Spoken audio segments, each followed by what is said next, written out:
민수기 22장. 이스라엘 자손이 길을 떠나 모압 평지에 진을 쳤다. 그곳은 요단강 건너 곧 여리고 맞은편이다. 십볼의 아들 발락은 이스라엘이 아모리 사람에게 한 모든 일을 보았다. 모압 사람들은 이스라엘 백성의 수가 대단히 많아서 몹시 무서워하였다. 모압 사람들은 이스라엘 자손이 나타난 것 때문에 두려워하였다. 모압 사람들이 미디안 장로들에게 말하였다. 이제 이 큰 무리들이 우리 주변에 있는 모든 것을 먹어치우고 있습니다. 마치 소가 들판의 풀을 뜯어먹듯 합니다. 십볼의 아들 발락은 그 당시 모압의 왕이었다. 그는 부올의 아들 발람을 불러오려고 사신들을 부둘러 보내어 말을 전하게 하였다. 그때 발람은 큰 강가, 자기 백성의 자손들이 사는 땅 부돌에 있었다. 발락이 한 말은 다음과 같다. 한 백성이 이집트에서 나와서 온 땅을 덮고 있습니다. 드디어 바로 나의 맞은편에까지 와서 자리 잡았습니다. 이제 오셔서 나를 보아서 이 백성을 저주하여 주시기 바랍니다. 그들은 너무 강해서 나로서는 도저히 감당할 수 없습니다. 그렇게만 해주신다면 나는 그들을 쳐부수어서 이 땅에서 쫓아낼 수 있을 것입니다. 그대가 복을 비는 이는 복을 받고 그대가 저주하는 이는 저주를 받는다는 것을 나는 알고 있습니다. 모압 장로들과 미디안 장로들은 길을 떠났다. 그들은 복채를 가지고 갔다. 발람에게 이르렀을 때에 그들은 발락이 자기들에게 한 말을 전하였다. 그러자 발람이 그들에게 말하였다. 오늘 밤은 여기에서 지내십시오. 주님께서 나에게 하시는 그 말씀을 들어본 다음에 알려드리겠습니다. 그리하여 모압 고관들은 발람과 함께 머물렀다. 하나님이 발람에게 오셔서 물으셨다. 너와 함께 있는 이 사람들이 누구냐? 발람이 하나님께 아뢰었다. 십볼의 아들 발락 곧 모압 왕이 저에게 보낸 사신들입니다. 이집트에서 한 백성이 나왔는데 그들이 온 땅을 덮었다고 합니다. 저더러 와서 발락에게 유리하도록 그 백성을 저주하여 달라는 부탁을 하였습니다. 그렇게만 해준다면 발락은 그 백성을 쳐부수어서 그들을 쫓아낼 수 있겠다는 것입니다. 하나님이 발람에게 말씀하셨다. 너는 그 사신들과 함께 가지 말아라. 이집트에서 나온 그 백성은 복을 받은 백성이니 저주하지도 말아라. 다음날 아침에 발람이 일어나 발락이 보낸 고관들에게 말하였다. 당신들의 나라로 돌아가시기 바랍니다. 주님께서는 내가 당신들과 함께 가는 것을 허락하지 않으십니다. 그리하여 모압 고관들은 일어나 발락에게로 돌아가서 보고하였다. 발람이 우리와 함께 오기를 거절하였습니다. 발락은 사람들을 더 보냈다. 수도 늘리고 처음 갔던 이들보다 직위도 높은 사람들이었다. 그들이 발람에게 가서 말하였다. 십볼의 아들 발락이 말합니다. 아무것도 꺼리끼지 말고 나에게로 오시기 바랍니다. 내가 그대에게 아주 후하게 보답하겠고 또 그대가 나에게 말씀하시는 것이면 무엇이든지 하겠습니다. 꼭 오셔서 나에게 좋도록 저 백성에게 저주를 빌어주시기 바랍니다. 그러나 발람이 발락의 신하들에게 이렇게 대답하였다. 발락이 비록 그의 궁궐에 가득한 금과 은을 나에게 준다 해도 주 나의 하나님의 명을 어기고서는 크든 작든 아무 일도 할 수 없습니다. 그대들은 오늘 밤은 이곳에서 묵으십시오. 주님께서 나에게 무엇을 더 말씀하실지 알아보겠습니다. 그날 밤에 하나님이 발람에게 오셔서 말씀하셨다. 이 사람들이 너를 부르러 왔으니 너는 일어나 그들과 함께 가거라. 그러나 내가 너에게 하는 말만 하도록 하여라. 발람은 아침에 일어나 자기 나귀에 안장을 얹고 모압 고관들을 따라서 길을 나섰다. 그러나 그가 길을 나서는 것 때문에 하나님이 크게 노하셨다. 주님의 천사가 그의 대적자가 되어서 길에 서서 가로막았다. 발람은 자기 나귀를 탄 채로 있었고 그의 두 종이 그와 함께 있었다. 나귀는 주님의 천사가 칼을 빼어 손에 들고 길에 선 것을 보고 길을 벗어나 밭으로 들어갔다. 발람은 나귀를 때려 다시 길로 들어서게 하였다. 그러자 주님의 천사가 이번에는 두 포도원 사이의 좁은 길을 막아섰다. 길 이쪽에도 담이 있고 길 저쪽에도 담이 있었다. 나귀는 주님의 천사를 보자 이쪽 벽으로 몸을 바짝 붙여 발람의 발을 벽에 긁히게 하였다. 그러자 발람이 나귀를 한 대 더 때렸다. 그때 주님의 천사가 앞으로 더 나아가 오른쪽으로도 왼쪽으로도 피할 수 없는 좁은 곳에 섰다. 나귀는 주님의 천사를 보고는 발람을 태운 채로 주저앉았다. 발람은 화가 나서 지팡이로 나귀를 때렸다. 그때 주님께서 그 나귀의 입을 여시니 그 나귀가 발람에게 말하였다. 제가 주인 어른께 무슨 잘못을 하였기에 저를 이렇게 3번씩이나 때리십니까? 발람이 나귀에게 대답하였다. 너는 나를 놀림감으로 여기느냐? 내가 칼을 가지고 있었더라면 이 자리에서 너를 죽였을 것이다. 나귀가 발람에게 말하였다. 저야말로 오늘까지 어른께서 늘 타시던 어른의 나귀가 아닙니까?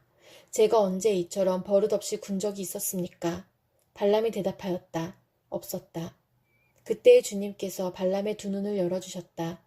그제야 그는 주님의 천사가 칼을 빼어 손에 들고 길에 선 것을 보았다. 발람은 머리를 숙이고 엎드렸다. 주님의 천사가 그에게 물었다. 너는 왜 너의 나귀를 이렇게 3번씩이나 때리느냐? 내가 가서는 안 될 길이기에 너를 막으려고 이렇게 왔다. 나귀는 나를 보고 나에게서 3번이나 비켜섰다. 다행히 나귀가 비켜섰기에 망정이지 그렇지 않았더라면 내가 나귀는 살렸겠지만 너는 분명히 죽였을 것이다. 발람이 주님의 천사에게 말하였다. 제가 잘못하였습니다. 천사께서 저를 만나시려고 길에 서 계신 것을 몰랐습니다. 제가 가는 것이 잘못이면 저는 되돌아가겠습니다. 주님의 천사가 발람에게 말하였다. 저 사람들하고 같이 가거라. 그러나 너는 내가 말해주는 것만 말하여라. 그리하여 발람은 발락이 보낸 고관들과 함께 갔다. 발락은 발람이 오고 있다는 소식을 듣고 그를 맞이하러 그의 영토가 끝나는 아르논강 경계에 있는 모압의 한 성읍까지 나아갔다.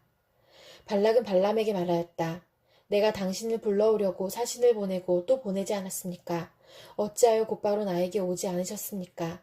내가 당신을 존귀하게 대접할 능력이 없다고 생각하셨습니까? 발람이 발락에게 대답하였다. 보십시오. 이렇게 제가 임금님께 왔습니다. 그러나 제가 무슨 말을 할 수 있겠습니까? 하나님이 저의 입에 넣어주시는 말씀, 그것이 무엇이든지 저는 그것만을 말하겠습니다. 발람은 발락과 함께 갔다. 그들은 후손 마을까지 갔다. 발락은 소와 양을 잡아 제사를 드리고 발람과 그를 데리고 온 고관들에게 고기 얼마를 보내주었다. 다음 날 아침이 되니 발락은 발람을 데리고 바알산당으로 올라갔다. 거기에서 발람은 이스라엘 백성이 친 진의 끝부분을 보았다. 시편 62편. 내 영혼이 잠잠히 하나님만을 기다림은 나의 구원이 그에게서만 나오기 때문이다. 하나님만이 나의 반석, 나의 구원, 나의 요새이시니 나는 결코 흔들리지 않는다.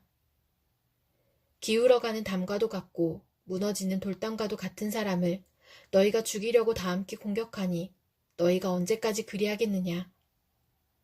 너희가 그를 그 높은 자리에서 떨어뜨릴 궁리만 하고 거짓말만 즐겨하니 입으로는 축복하지만 마음속으로는 저주를 퍼붓는구나. 내 영혼아, 잠잠히 하나님만 기다려라. 내 희망은 오직 하나님에게만 있다. 하나님만이 나의 반석, 나의 구원, 나의 요새이시니 나는 흔들리지 않는다. 내 구원과 영광이 하나님께 있다. 하나님은 내 견고한 바위이시요 나의 피난처이시다. 하나님만이 우리의 피난처이시니 백성아 언제든지 그만을 의지하고 그에게 너희의 속마음을 털어놓아라. 신분이 낮은 사람도 입김에 지나지 아니하고 신분이 높은 사람도 속임수에 지나지 아니하니 그들을 모두 다 저울에 올려놓아도 입김보다 가벼울 것이다. 억압하는 힘을 의지하지 말고 빼앗아서 무엇을 얻으려는 헛된 희망을 믿지 말며 재물이 늘어나더라도 거기에 마음을 두지 말아라. 하나님께서 한 가지를 말씀하셨을 때 나는 2가지를 배웠다. 권세는 하나님의 것이요 한결같은 사랑도 주님의 것이라는 사실을. 주님께서는 각 사람에게 그가 행한 대로 갚아주십니다. 시편 63편. 하나님, 주님은 나의 하나님이십니다. 내가 주님을 애타게 찾습니다. 물기 없는 땅, 메마르고 황폐한 땅에서 내 영혼이 주님을 찾아 목이 마르고 이 몸도 주님을 애타게 그리워합니다. 내가 성소에서 주님을 뵙고 주님의 권능과 주님의 영광을 봅니다. 주님의 한결같은 사랑이 생명보다 더 소중하기에 내 입술로 주님께 영광을 돌립니다. 이 생명 다하도록 주님을 찬양하렵니다. 내가 손을 들어서 주님의 이름을 찬양하렵니다. 기름지고 맛깔진 음식을 배불리 먹은 듯이 내 영혼이 만족하니 내가 기쁨에 가득 찬 입술로 주님을 찬양하렵니다. 잠자리에 들어서도 주님만을 기억하고 밤을 새우면서도 주님만을 생각합니다. 주님께서 나를 도우셨기에 나 이제 주님의 날개그늘 아래에서 즐거이 노래하렵니다. 이 몸이 주님께 매달리니 주님의 오른손이 나를 꼭 붙잡아 주십니다. 나를 죽이려고 노리는 자는 땅 아래 깊은 곳으로 떨어질 것이다. 그들은 칼을 맞고 쓰러지고 그 주검은 승냥이의 밥이 될 것이다. 그러나 우리의 왕은 하나님을 기뻐하며 하나님의 이름으로 맹세하는 사람들은 모두 왕을 칭송할 것이다. 그러나 거짓말을 하는 자들은 말문이 막힐 것이다. 이사야 11장. 이새의 줄기에서 한 싹이 나며 그 뿌리에서 한 가지가 자라서 열매를 맺는다. 주님의 영이 그에게 내려오신다. 지혜와 총명의 영, 모략과 권능의 영, 지식과 주님을 경외하게 하는 영이 그에게 내려오시니 그는 주님을 경외하는 것을 즐거움으로 삼는다. 그는 눈에 보이는 대로만 재판하지 않으며 귀에 들리는 대로만 판결하지 않는다. 가난한 사람들을 공의로 재판하고 세상에서 억눌린 사람들을 바르게 논죄한다.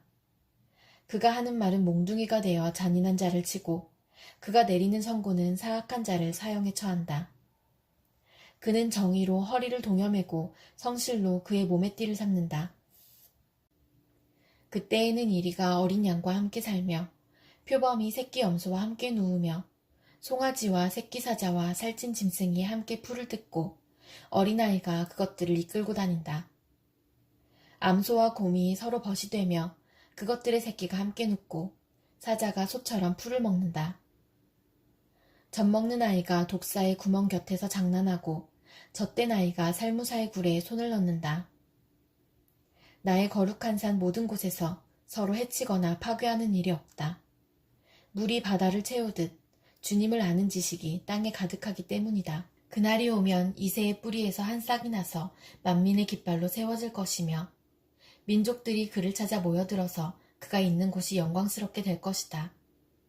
그날이 오면 주님께서 다시 손을 펴시어서 그의 남은 백성들, 곧 아시리아와 하이집트와 상이집트와 에티오피아와 엘람과 바빌로니아와 하맛과 바다 섬들에서 남은 사람들을 자기의 소유로 삼으실 것이다. 주님께서 문 나라가 볼 수 있도록 깃발을 세우시고 쫓겨난 이스라엘 사람들이 그 깃발을 보고 찾아오게 하시며 흩어진 유다 사람들이 땅의 사방에서 그 깃발을 찾아오도록 하실 것이다. 그때에는 에브라임의 증오가 사라지고 유다의 적개심이 없어질 것이니 에브라임이 유다를 증오하지 않고 유다도 에브라임에게 적개심을 품지 않을 것이다. 그들이 서쪽으로는 블레셋을 공격하고 함께 동쪽 백성을 약탈하며 에돔과 모압을 장악할 것이다. 암몬 사람들도 굴복시킬 것이다. 주님께서 이집트 바다에 큰 물구비를 말리시고 뜨거운 바람을 일으키셔서 유프라테스 강물을 말리실 것이다. 주님께서 그것을 쳐서 7 개울을 만드실 것이니 누구나 신을 신고 건널 수 있을 것이다. 주님께서 남은 백성, 곧 아시리아의 남은 자들이 돌아오도록 큰 길을 내실 것이니 이스라엘이 이집트 땅에서 올라오던 날과 같게 하실 것이다. 이사야 12장. 그날이 오면 너는 이렇게 찬송할 것이다. 주님, 전에는 주님께서 나에게 진노하셨으나 이제는 주님의 진노를 거두시고 나를 위로하여 주시니 주님께 감사드립니다. 하나님은 나의 구원이시다. 나는 주님을 의지한다. 나에게 두려움 없다. 주 하나님은 나의 힘, 나의 노래, 나의 구원이시다. 너희가 구원의 우물에서 기쁨으로 물을 기를 것이다. 그날이 오면 너희는 또 이렇게 찬송할 것이다. 주님께 감사하여라. 그의 이름을 불러라. 그가 하신 일을 만민에게 알리며 그의 높은 이름을 선포하여라. 주님께서 영광스러운 일을 하셨으니 주님을 찬송하여라. 이것을 온 세계에 알려라. 시온의 주민아, 소리를 높여서 노래하여라. 너희 가운데 계시는 이스라엘의 거룩하신 분은 참으로 위대하시다. 야고보서 5장. 부자들은 들으십시오. 여러분에게 닥쳐올 비참할 일들을 생각하고 울며 부르짖으십시오. 여러분의 재물은 썩고 여러분의 옷들은 좀먹었습니다. 여러분의 금과 은은 녹이 슬었으니 그 녹은 장차 여러분을 고발할 증거가 될 것이요 불과 같이 여러분의 살을 먹을 것입니다. 여러분은 세상 마지막 날에도 재물을 쌓았습니다. 보십시오. 여러분의 밭에서 곡식을 벤 일꾼들에게 주지 않고 가로챈 품삯이 소리를 지르고 있습니다. 그래서 그 일꾼들의 아우성 소리가 전능하신 주님의 귀에 들어갔습니다. 여러분은 이 땅 위에서 사치와 쾌락을 누렸으며 사륙의 날에 마음을 살찌게 하였습니다. 여러분은 의인을 정죄하고 죽였지만 그는 여러분에게 대항하지 않았습니다. 그러므로 형제자매 여러분, 주님께서 오실 때까지 참고 견디십시오. 보십시오. 농부는 이른 비와 늦은 비가 땅에 내리기까지 오래 참으며 땅의 귀한 소출을 기다립니다. 여러분도 참으십시오. 마음을 굳게 하십시오. 주님께서 오실 때가 가깝습니다. 형제자매 여러분, 심판을 받지 않으려거든 서로 원망하지 마십시오. 보십시오. 심판하실 분께서 이미 문 앞에 서 계십니다. 형제자매 여러분, 주님의 이름으로 예언한 예언자들을 고난과 인내의 본보기로 삼으십시오. 보십시오. 참고 견딘 사람은 복되다고 우리는 생각합니다. 여러분은 욥이 어떻게 참고 견디었는지를 들었고 또 주님께서 나중에 그에게 어떻게 하셨는지를 알고 있습니다. 주님은 가여워하시는 마음이 넘치고 불쌍히 여기시는 마음이 크십니다. 나의 형제자매 여러분, 무엇보다도 맹세하지 마십시오. 하늘이나 땅이나 그 밖에 무엇을 두고도 맹세하지 마십시오. 다만 예해야 할 경우에는 오직 예라고만 하고 아니요 해야 할 경우에는 오직 아니요라고만 하십시오. 그렇게 해야 여러분은 심판을 받지 않을 것입니다. 여러분 가운데 고난을 받는 사람이 있습니까? 그런 사람은 기도하십시오. 즐거운 사람이 있습니까? 그런 사람은 찬송하십시오. 여러분 가운데 병든 사람이 있습니까? 그런 사람은 교회의 장로들을 부르십시오. 그리고 그 장로들은 주님의 이름으로 그에게 기름을 바르고 그를 위하여 기도하여 주십시오. 믿음으로 간절히 드리는 기도는 병든 사람을 낫게 할 것이니 주님께서 그를 일으켜 주실 것입니다. 또 그가 죄를 지은 것이 있으면 용서를 받을 것입니다. 그러므로 여러분은 서로 죄를 고백하고 서로를 위하여 기도하십시오. 그러면 여러분은 낫게 될 것입니다. 의인이 간절히 비는 기도는 큰 효력을 냅니다. 엘리야는 우리와 같은 본성을 가진 사람이었지만 비가 오지 않도록 해달라고 간절히 기도하니 3년 6개월 동안이나 땅에 비가 내리지 않았으며 다시 기도하니 하늘이 비를 내리고 땅은 그 열매를 맺었습니다. 나의 형제자매 여러분, 여러분 가운데서 진리를 떠나 그릇된 길을 가는 사람이 있을 때에 누구든지 그를 돌아서게 하는 사람은 이 사실을 알아두십시오. 죄인을 그릇된 길에서 돌아서게 하는 사람은 그 죄인의 영혼을 죽음에서 구할 것이고 또 많은 죄를 덮어줄 것입니다.